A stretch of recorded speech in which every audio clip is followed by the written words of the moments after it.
আসসালামু আলাইকুম প্রিয় দর্শক, আমার ধারণা এই ভিডিওটা আপনারা সবাই দেখেছেন। ঢাকা ট্রিবিউনের অনলাইনে এই ভিডিওটা আমিও পেয়েছি অন্যদের মতো, এবং ভিডিওটা দেখার পর থেকে সত্যি কথা বলতে কি আমি স্বাভাবিক হতে পারিনি। সেই ভিডিওটা হলো একটা ব্যাটারি চালিত অটো রিক্সা চালকের আর্তনাদ। বেশ লম্বা ভিডিও, প্রায় 2-2.5 মিনিট। আমি আপনাদেরকে খণ্ড খণ্ড করে ঢাকা ট্রিবিউন কর্তৃপক্ষের কাছ থেকে ক্ষমা চেয়ে আমি একটু দেখাচ্ছি, কারণ ওটা না দেখালে আপনারা আসলে ঠিক বুঝবেন না যে কেন আমি একটু বিচলিত বোধ করছি। আপনারা প্রথমে দেখুন যে ভিডিওটাতে দেখানো হচ্ছে যে যখন তার অটো রিক্সাটাকে ভাঙার জন্য নেওয়া হচ্ছে অথবা বিবেচনা করা হচ্ছে, তখন সেই রিক্সা চালকের কি আর্তনাদ।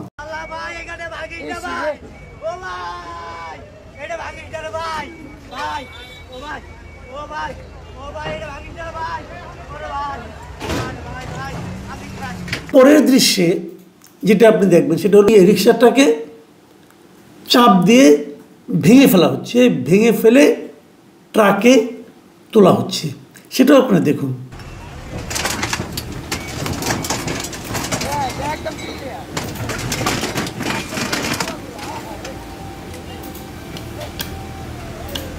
এরপরের দৃশ্যটা আপনি দেখুন, রিক্সাটা যখন তার চোখের সামনে, তার প্রিয় রিক্সাটা, তার এতদিনের সঞ্চিত অর্থের যে রিক্সাটা, সেই রিক্সাটাকে যখন নাকি ভেঙে ঘুরিয়ে ট্রাকে তুলে ফেলা হলো, হতবিহ্বল সেই রিক্সা চালকের প্রথম প্রশ্ন, ভাই এটা কী হলো?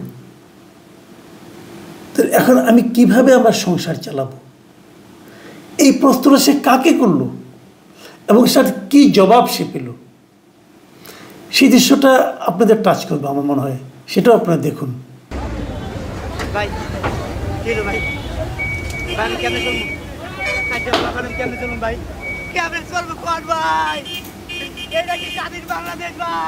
তো এই যে ঘটনাটা আপনারা দেখলেন, এই ঘটনাটা গত মঙ্গলবার দিন আসাদ গেট এলাকায় প্রধান সড়কে এই রিক্সাগুলি চলছিল। প্রধান সড়কে আসাদ গেটের সামনে যে রাস্তা গিয়েছে মিরপুর রোড, সেই রোডেতে এই ধরনের রিক্সা প্রায়ই চলে, আপনারা সবাই দেখেছেন। হঠাৎ করে ঢাকা উত্তর সিটি কর্পোরেশন এবং ডিএমপি তারা সিদ্ধান্ত, ডিএমপি মানে আপনার মেট্রোপলিটন ট্রাফিক যারা আছে, তারা সিদ্ধান্ত নিল যে প্রধান সড়কে কোনো রিক্সা তারা চলতে দেবে না, এবং এই সিদ্ধান্তেরই প্রতিফলন হলো এই রিক্সাগুলো। তারা ওখানে রিক্সাগুলো ধরেছে এবং 3টা রিক্সাকে তারা ঘুরিয়ে দিয়েছে, এবং ঘুরিয়ে দেওয়ার পর এদের কাছ থেকে এই যে আপনি ভিডিওটা দেখলেন, এই ভিডিওটা খুব সবাই মানে যারা দেখেছে, আমার ধারণা আপনাদেরও মন কেমন আর্দ্র হয়ে গেছে। যত লোক দেখেছে তারা সবার মন খারাপ হয়েছে, এটা কেন হলো এরকম? আপনি চলতে দেবেন না, তাহলে বলে দেন তো ভেতরে চলে যাও, অমুক তমুক করো। কিন্তু আপনি এটাকে ভেঙে ফেলতে হবে কেন, ঘুরিয়ে ফেলতে হবে কেন? এই ঘুরিয়ে ফেলাতে কার লাভ হলো? এই যে প্রশ্নগুলো, এই প্রশ্নগুলো সোশ্যাল মিডিয়ায় মানুষরা করেছে, এবং এটা করার ফলে সম্ভবত এটা দেখেই মোহাম্মদ এজাজ সাহেব, যিনি ঢাকা উত্তর সিটি কর্পোরেশনের মেয়র, তিনি সম্ভবত বুঝেছেন যে কাজটা ঠিক হয়নি, কাজটা বোধহয় নিষ্ঠুরতা হয়ে গেছে, হয়তো বুঝেছেন। বুঝে উনি আবার আজকে একটু ক্ষতিপূরণ দিয়েছেন। এটা অনেকটা ওই গরু মেরে জুতা দানের মতো আর কি। ক্ষতিপূরণটা কীভাবে, ওই 3 রিক্সা চালককে ডেকে নিয়ে আসছেন, তাদেরকে 50,000 টাকা করে সবার হাতে একটা করে চেক ধরিয়ে দিয়েছেন। 50,000 টাকা কেন তিনি ধরিয়ে দিলেন? হয়তো বলেছেন যে ক্ষতিটা হয়েছে তোমাদের এই ক্ষতিপূরণটা, বাট রিক্সার দাম কিন্তু আপনি 50,000 টাকায় রিক্সা পাবেন না ভাই। এই 2টা ব্যাটারির দামই তো 40,000 টাকার মতো, কিন্তু এটা হয় না। যাক, তবু একদমই না পাওয়ার চেয়ে কিছু তো পেয়েছেন ওনারা, এটুকু পেয়েছেন, এবং তারপরে আশ্বাসও দিয়েছেন যে ওনাদেরকে একটা চাকরির ব্যবস্থা উনি করবেন, এবং চাকরি দেওয়ার জন্য উনি ওনার অধস্তন একজনকে বলেও দিয়েছেন। এই হলো মূল ঘটনাটা। এই ক্ষতিপূরণের কাজটা উনি করেছেন বুধবার দিন বিকেলে। এখন এই বিষয়গুলো নিয়ে আমি টুকটাক কিছু কথা বলতে চাই আপনাদেরকে। প্রথমত কাজ হলো যে এই যে এভাবে রিক্সা আপনি ঘুরিয়ে দিলেন, এই রিক্সাটা আপনি ঘুরিয়ে দিলেন কোন এখতিয়ারে? সিটি কর্পোরেশন কি পারে পারে সিটি কর্পোরেশন, কি পারে, অবৈধ রিক্সাকে, অবৈধ যানকে চলতে দিতে নাও পারে। সেটাই হয়, তাহলে আমার প্রশ্ন, ঢাকা শহরে যে রিক্সাগুলি চলাচল করে কি ব্যাটারি কি ব্যাটারি ছাড়া, এর মধ্যে বৈধ কোনটা কোনটা? আপনি আজকে দেখেন, আজকে আপনি একটু খেয়াল করে দেখেন তো, আপনার চোখে এমন একটা রিক্সা পাবেন যে রিক্সাটাকে ঢাকা সিটি কর্পোরেশনের রেজিস্ট্রেশন আছে? মোহাম্মদ এজাজ সাহেবকে আমি প্রশ্ন করতে চাই, আপনি কি ভাই বলতে পারবেন ঢাকা উত্তর সিটি কর্পোরেশনে কতগুলি রিক্সা চলাচল করে? আপনার কাছে কোনো তালিকা আছে? আপনি বলতে পারবেন ভাই? পারবেন না। আপনি আজকে তো দায়িত্ব নিয়েছেন, কম হয়নি, কীভাবে দায়িত্ব নিয়েছেন, কার সুপারিশে, কেমনি করে, কোন যোগ্যতা নিয়েছেন, এগুলি নিয়ে অনেক আলোচনা হয়ে গেছে, এগুলি নিয়ে আর কথা বাড়াতে চাই না। কিন্তু প্রশ্নটা হলো, আপনি দায়িত্ব নেওয়ার পর এখন পর্যন্ত রিক্সা একটা তালিকা করতে পেরেছেন? রিক্সাগুলি যদি আপনি রেজিস্ট্রেশন থাকতো, এখান থেকে তো সরকারের একটা রাজস্ব আয়ও হতো, সে আয়টার ব্যবস্থা করতে পেরেছেন? আপনি যদি ব্যাটারি চালিত রিক্সাগুলিকে অবৈধ বলেন, তাহলে অন্য রিক্সাগুলিকে আপনি বৈধ বলবেন কেমন করে? আমার বিবেচনায় যে রিক্সাটার রেজিস্ট্রেশন নাই সেটাই অবৈধ। কিন্তু ঢাকা শহরে চলাচলকারী সব রিক্সাই অবৈধ। কোনো রিক্সা আমি দেখি না অন্তপক্ষে সিটি কর্পোরেশনের নিয়ন্ত্রণ আছে। তাহলে সবগুলো আপনি তাহলে বুলডোজারতে ভেঙে দেন, পারছেন ভাঙতে? হঠাৎ করে আচমকা আপনি দেখাতে গেছেন ক্ষমতা, যে আপনি একটা দায়িত্ব পেয়েছেন, বিরাট একটা দায়িত্ব, 3 রিক্সাওয়ালা রিক্সাকে আপনি বুলডোজার দিয়ে ভেঙে দিলেন, একটা বিশাল অর্জন আপনার। মানে এর চেয়ে মানে এজাজ সাহেবের মেজাজ আসলে বোঝা যায়, মানে তুগলুকি মেজাজ ওনার। কখন কি করতেছেন না করতেছেন এগুলি হয় কেন জানেন? এগুলো যদি জবাবদিহিতা না থাকে তখন এগুলি হয়।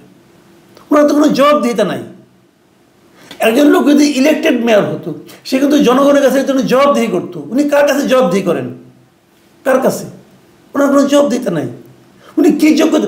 এখানে যদি একজন সরকারি কর্মকর্তাকেও প্রশাসক বানানো হতো, যেমনটা নাকি ঢাকার দক্ষিণে হয়েছে, তারও কিন্তু একটা জবাবদিহিতার জায়গা আছে। এজাজ সাহেবের কোনো জবাবদিহিতা, উনি স্বাধীন।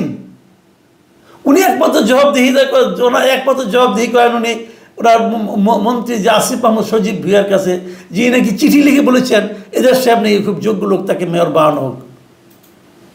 যিনি চিঠি লিখেছেন ওনার কি যোগ্যতা সেটা বলার জন্য, এটা আমি বুঝি না।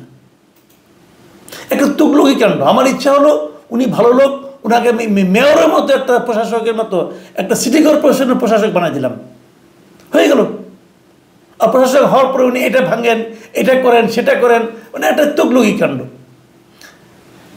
আমি এজাজ সাহেবকে বলবো, ভাই কাজ করতে চান করেন, রিক্সাগুলিকে তালিকা করেন না, দেখি কেমন পারেন, রেজিস্ট্রেশন করেন, সবগুলি রিক্সাকে রেজিস্ট্রেশনের আওতায় নিয়ে আসেন, সরকারের একটু রাজস্ব আয় ঘটান,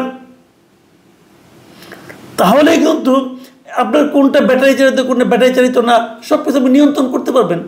ওটা করেন, ওটা তো করেন নাই। যে লোকগুলো এরই মধ্যে ব্যাটারি চালিত রিক্সা বানিয়ে ফেলেছে, রাস্তায় বিপুলভাবে চলছে, তাদের যে ইনভেস্টমেন্টটা, সেই ইনভেস্টমেন্টটা আপনার তুগলকি সিদ্ধান্তের কারণে বন্ধ হয়ে যাবে। এটাকে নিয়ন্ত্রণ করতে হবে।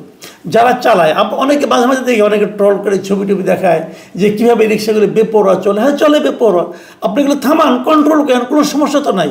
যে ব্যাটারি লাগানো হয়েছে, ব্যাটারির মধ্যে এক ধরনের আপনি গগনও লাগিয়ে দেন, যাতে নাকি স্পিড আর বেশি উঠবে না, এরকম সিস্টেম করে দেন।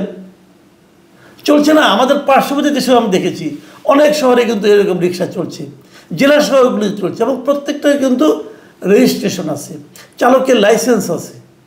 সেই ব্যবস্থা আপনারা করেন। এবং কেবল ঢাকা শহরে না, আমি তো মনে করি সারা দেশেও আমাদের প্রচুর চলছে এই রিক্সাগুলির ঘর, কারোর কোনো লাইসেন্স নেই। আমি বলবো সকল সিটি কর্পোরেশন, সকল পৌরসভার এই ধরনের রিক্সা যেগুলো আছে সেগুলিকে লাইসেন্সের আওতায় আনে। এটা সরকারের একটা বড় সিদ্ধান্ত নেওয়া উচিত, যাতে নাকি সরকারের বিপুল পরিমাণ রাজস্ব আয় কিন্তু হবে।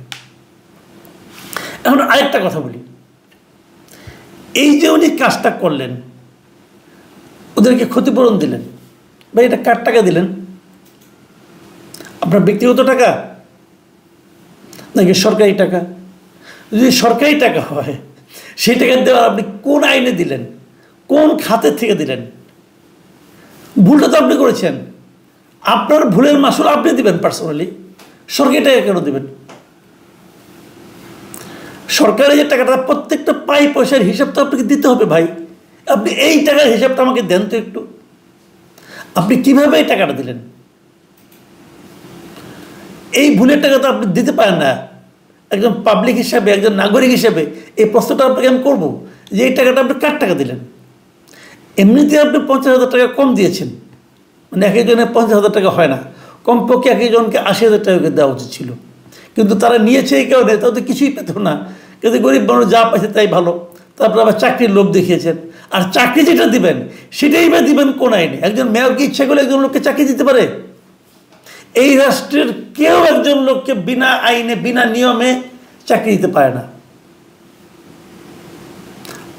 তাহলে আপনি কোন আইনে কাকে কি চাকরি দিবেন?